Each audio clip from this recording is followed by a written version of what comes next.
L'aéroport international de Los Angeles bourdonnait d'énergie ce matin-là. Chaque coin semblait pulser d'un mélange de tension et d'excitation. Les longues files d'attente aux portes d'embarquement, le bruit étouffé des roulettes de valises glissant sur le sol en carrelage, et les annonces constantes du système sonore créaient un fond presque hypnotisant. Au milieu de tout cela, l'attente autour du vol 317 à destination de Tokyo était presque palpable. Certains passagers vérifiaient nerveusement leurs documents, tandis que d'autres, plus calmes, profitaient pour consulter des messages ou prendre un dernier café avant le voyage. C'était comme si l'air lui-même portait une charge électrique, reflétant l'anxiété collective qui semblait unir des inconnus dans cet espace partagé. Parmi les passagers de la première classe, un individu attirait l'attention de manière particulière. Oliver Bennett était un nom connu dans le monde des start-up, et pour ceux qui ne savaient pas qui il était, il faisait tout pour s'assurer qu'ils le sachent. Sa présence émanait un ego si gonflé qu'il semblait occuper plus d'espace que son propre siège. Propriétaire d'une entreprise de technologie en vogue, Oliver cultivait une image soigneusement fabriquée sur les réseaux sociaux, où il se présentait non seulement comme un visionnaire, mais comme quelqu'un qui transformait littéralement le monde avec ses idées. Chaque geste qu'il faisait était marqué par une confiance excessive, presque théâtrale, qui rendait chaque interaction une performance. Lorsqu'il arriva en première classe, il fut accueilli par l'hôtesse de l'air avec un sourire qui, bien que poli, était visiblement forcé. Oliver, cependant, était tellement absorbé par son propre sens de l'importance qu'il ne le remarqua même pas. Il la franchit avec cet air de supériorité que seuls ceux habitués à être flattés peuvent avoir, tenant casualement un blazer de marque plié sous le bras. Sa destination était le siège A1, stratégiquement choisi pour renforcer sa narration de succès. Pour lui, la première classe n'était pas seulement une question de confort, mais une scène où sa victoire sur les autres mortels pouvait être exhibée. En s'installant, il ajusta ses écouteurs de dernière génération et, en remarquant que le siège à côté était encore vide, poussa un soupir de soulagement. « Parfait », murmura-t-il pour lui-même, satisfait à la perspective d'un vol tranquille et sans interruption. Ce soulagement, cependant, fut de courte durée. Peu de temps après, un homme simple occupa le siège A2B. Il portait un sweat à capuche ordinaire, un jean usé et une casquette de baseball qui cachait une partie de son visage. Il n'y avait rien en lui qui attirait l'attention, du moins pas pour Oliver. Un bref regard fut suffisant pour qu'il décide que cet homme ne valait pas plus qu'une pensée passagère. Sans échanger plus qu'un murmure indifférent en réponse au poli « bonsoir » du nouvel arrivant, Oliver retourna son attention à l'ordinateur portable, faisant semblant d'être trop occupé pour se soucier de quiconque autour de lui. Lorsque l'avion atteignit l'altitude de croisière, Oliver tenta de se concentrer sur ses plans révolutionnaires, tout en savourant son champagne. Cependant, l'homme à côté commença à le déranger d'une manière difficile à expliquer. Il ne faisait rien de ce qui pourrait être considéré comme irritant, mais sa présence calme et presque énigmatique était déconcertante. Il y avait quelque chose de familier en lui, quelque chose qui titillait l'esprit d'Oliver, comme un souvenir perdu. Mais il ne parvenait pas à en comprendre la raison. Avec un léger sourire et une posture détendue, tout en manipulant son téléphone, l'homme semblait complètement indifférent à l'environnement qui l'entourait, ou peut-être seulement à l'ego d'Oliver. L'hôtesse passa en offrant des boissons, et Oliver, comme d'habitude, choisit le champagne, tandis que l'homme à côté demanda un simple verre d'eau. Le contraste ne passa pas inaperçu. « De l'eau » pensa Oliver, un sourire sarcastique apparaissant sur son visage. C'était comme si cette demande basique offensait les standards qu'il imaginait pour la première classe. Incapable de contenir son sarcasme, il commenta à haute voix « Sérieusement, de l'eau, on dirait que tu devrais être en classe économique. » L'homme répondit simplement par un léger sourire, sans modifier son expression, comme s'il n'avait pas pris la peine d'absorber la provocation. Cela, cependant, irrita encore plus Oliver, qui ne supportait pas d'être ignoré. Déterminé à réaffirmer sa supériorité, Oliver entama une conversation. Pour lui, toute interaction était une opportunité de briller. « Alors, que fais-tu dans la vie ?» demanda-t-il, sur un ton qui laissait clairement entendre qu'il attendait quelque chose qu'il pourrait utiliser comme tremplin pour exhiber sa propre grandeur.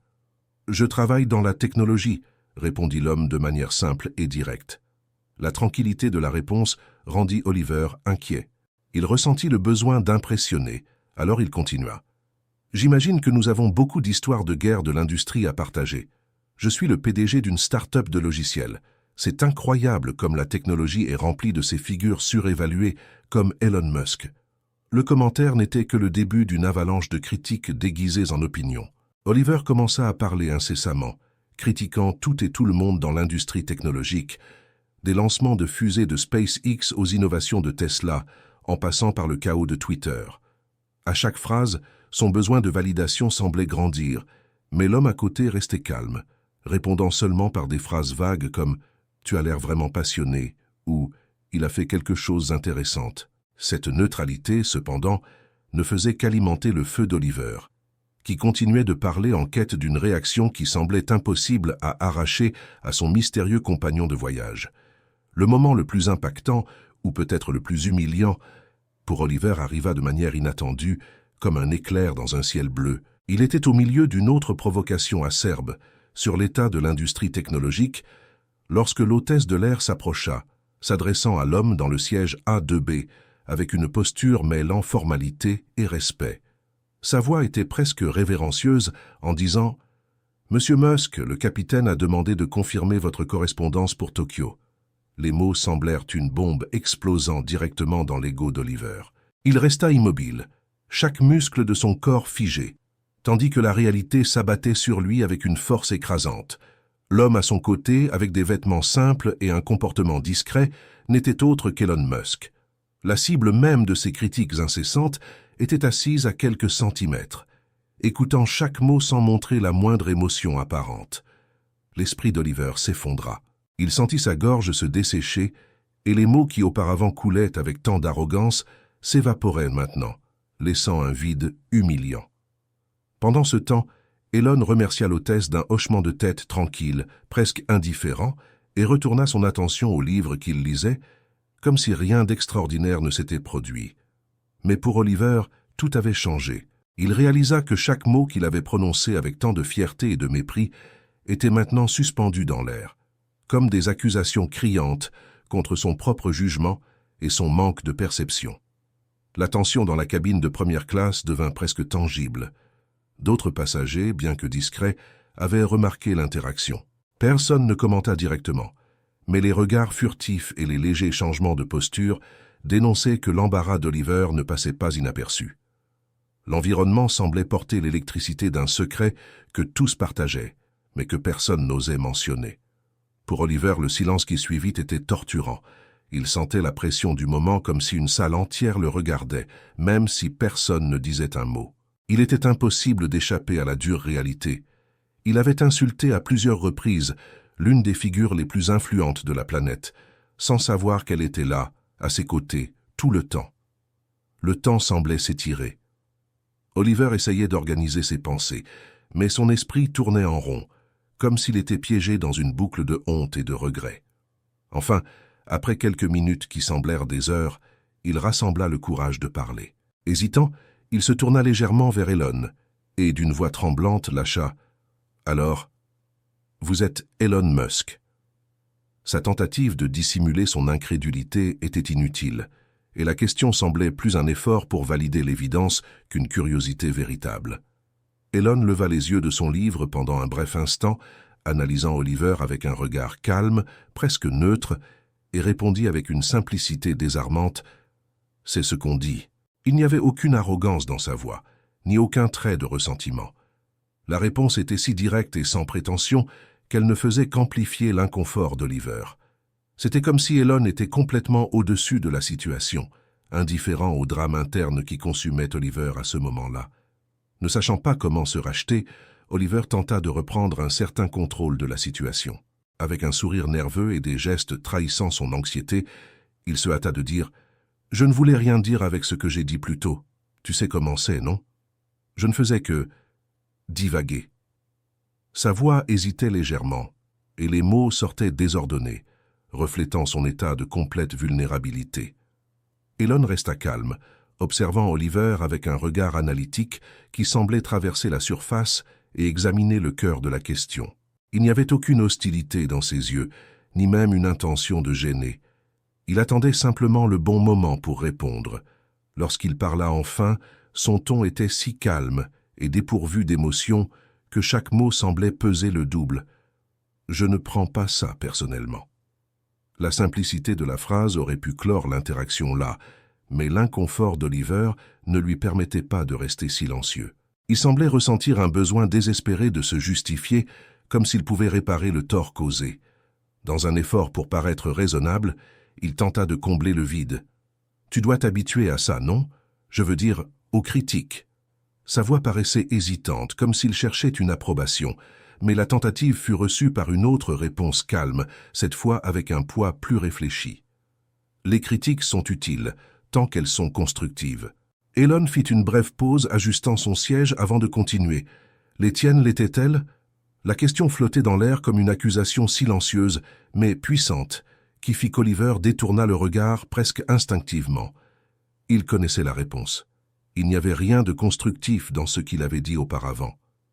Ces critiques n'étaient qu'une expression d'arrogance, dépourvue de toute intention réelle d'apporter de la valeur. L'inconfort était maintenant évident sur son visage, alors qu'il luttait contre la réalité de ses propres paroles. À la surprise d'Oliver, Elon ne s'arrêta pas là. Il saisit l'occasion pour transformer ce qui aurait pu être une confrontation en une leçon. Sa voix resta sereine alors qu'il expliquait « Tu as mentionné Tesla plus tôt. Savais-tu que la technologie d'assistance au conducteur que nous avons développée a déjà sauvé des milliers de vies? Combien d'accidents ont été évités parce que notre système a donné au conducteur ces précieux quelques secondes supplémentaires pour réagir ?» Elon regarda directement Oliver, qui murmura un « vague », sans pouvoir articuler une réponse cohérente. Elon continua sans hâte, mais avec fermeté. « Et concernant SpaceX, tu as parlé d'explosions. Oui, elles arrivent. Mais sais-tu ce qui se passe après chacune d'elles? Nous apprenons. Chaque fusée qui teste nos limites nous rapproche d'un objectif plus grand, réduire les coûts d'accès à l'espace à des niveaux historiques. Ce n'est pas seulement une question de technologie, c'est une question d'impact humain. Communication globale, avancée scientifique, et qui sait, même protection contre de possibles extinctions. As-tu déjà réfléchi aux possibilités? À chaque mot, Oliver s'enfonçait davantage dans le siège comme un ballon perdant lentement de l'air. Ce n'était pas qu'Elon essayait de l'humilier, il présentait simplement des faits qui démantelaient pièce par pièce les critiques infondées d'Oliver et montraient à quel point sa vision était limitée et superficielle. C'était comme si un miroir avait été placé devant lui, révélant non seulement son ignorance, mais aussi la fragilité de son besoin de s'affirmer. Mais Elon n'avait pas encore terminé. Il se tourna vers le sujet le plus controversé, Twitter, avec une expression légèrement pensive, presque introspective. « Oui, Twitter est chaotique, » admit-il, sa voix s'adoucissant. « Mais le progrès ne vient que rarement sans chaos. Le frottement est ce qui génère de nouvelles idées. Sans cela, rien n'évolue. » La phrase était simple, mais chargée de signification. Quelque chose qui resterait probablement en écho dans l'esprit d'Oliver pendant des jours, voire des semaines. Le silence qui suivit était presque assourdissant. La cabine de première classe semblait encore plus calme qu'avant, comme si tous les sons avaient été absorbés par l'intensité de la conversation. Alors qu'Elon parlait directement à Oliver, il était évident que d'autres passagers écoutaient. Il restait discret, mais il était impossible d'ignorer le magnétisme d'Elon Musk et la clarté avec laquelle il présentait ses idées. Oliver, de son côté, semblait commencer à comprendre quelque chose de plus grand. Il soupira profondément, avec une expression mêlant embarras et introspection.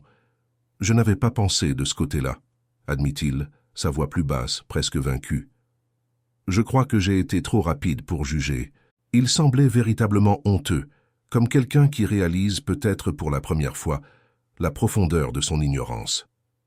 Elon maintint son calme constant, mais cette fois, il y avait quelque chose de plus dans son regard, un mélange de patience et de fermeté. Il laissa le silence parler pendant quelques instants avant de conclure avec une phrase qui frappa Oliver comme un coup invisible. « La vérité ne change pas en fonction de qui écoute. Peut-être que cela t'aidera à mieux réfléchir la prochaine fois. » Les mots n'étaient pas dits avec méchanceté, mais ils avaient un poids incontestable. C'était comme si Elon avait offert une leçon non seulement à Oliver, mais à tous ceux qui étaient à portée de sa voix. Et aussi difficile que ce fût à admettre, c'était exactement ce qu'Oliver avait besoin d'entendre. Le reste du vol fut une transformation silencieuse. Oliver, autrefois rempli d'ostentation et de besoin d'attention, était maintenant immergé dans ses pensées. Il regardait par la fenêtre, presque comme s'il revisitait mentalement sa vie, ses choix et, surtout, son comportement. La figure hautaine et autosuffisante qui était entrée dans l'avion semblait maintenant un homme ordinaire, confronté à l'immensité d'un monde qu'il commençait à peine à comprendre. Helen, pour sa part, semblait complètement absorbée par le livre qu'il lisait, comme si les événements du vol n'avaient laissé aucune marque sur sa routine. Peut-être que pour lui, en réalité, il n'en avait pas. Des critiques et des interactions comme celle-là étaient probablement courantes dans sa vie, de simples bruits qui allaient et venaient, incapables de perturber sa sérénité.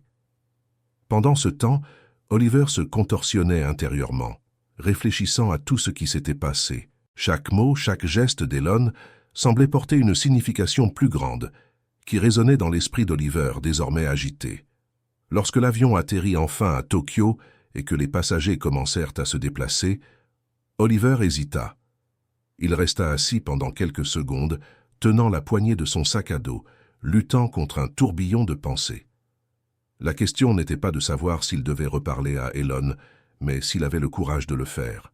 Une partie de lui voulait simplement disparaître dans la foule, tandis qu'une autre savait qu'il devait affronter le moment, non seulement pour Elon, mais pour lui-même. Respirant profondément, Oliver se leva et se tourna vers l'homme qui avait déconstruit son arrogance avec tant de facilité. Sa voix, désormais dépourvue de prépotence, sonnait incroyablement sincère. « Monsieur Musk, je voulais juste m'excuser pour tout. Je crois que c'est facile de critiquer quand on est à l'extérieur, mais je n'arrive pas à imaginer le poids de ce que vous faites. » Elon leva les yeux, interrompant sa lecture un instant. Son regard analysait Oliver, mais cette fois, il y avait quelque chose de différent.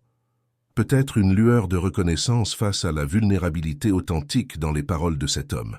Il sourit légèrement, non avec condescendance, mais avec une compréhension qui semblait porter des années d'expérience face à des situations similaires. « L'excuse est acceptée, » dit Elon, sa voix aussi calme qu'avant. Il fit une brève pause avant d'ajouter « Le progrès fera toujours face à des résistances, mais le secret est de ne pas abandonner. » Ces mots restèrent gravés dans l'esprit d'Oliver, comme s'ils étaient à la fois un rappel et une leçon. Il observa Elon se lever et sortir de l'avion avec la même tranquillité qu'il avait démontrée pendant tout le vol. Entouré par son équipe, Elon disparut dans la foule de l'aéroport, laissant Oliver avec plus de questions que de réponses. Mais, pour la première fois depuis des années, Oliver ne ressentait plus de honte d'admettre qu'il ne savait pas tout. Il ressentait quelque chose qui semblait nouveau et en même temps réconfortant, l'humilité. En traversant le terminal, Oliver revit mentalement chaque interaction de ce vol. Il ne s'agissait plus de se démarquer, d'impressionner ou de gagner une discussion. Il savait qu'il avait reçu quelque chose de bien plus précieux que la reconnaissance superficielle. Il avait reçu une nouvelle perspective. La vie d'Elon Musk était motivée par un but, et cela avait montré à Oliver combien il avait encore besoin de trouver le sien. Maintenant, au lieu de planifier comment projeter une image de succès, Oliver était déterminé à redéfinir son idée d'impact. Il voulait, pour la première fois, construire quelque chose qui comptait vraiment. Pas pour recevoir des applaudissements, mais pour faire une différence. Parfois, de grands changements viennent de moments inattendus, et pour Oliver, ce vol deviendrait un tournant décisif. Il quitta l'aéroport avec un nouvel objectif. Prouver qu'il pouvait être à la hauteur des paroles qu'Elon avait dites, non seulement sur le progrès, mais aussi sur le courage de continuer même face à la résistance.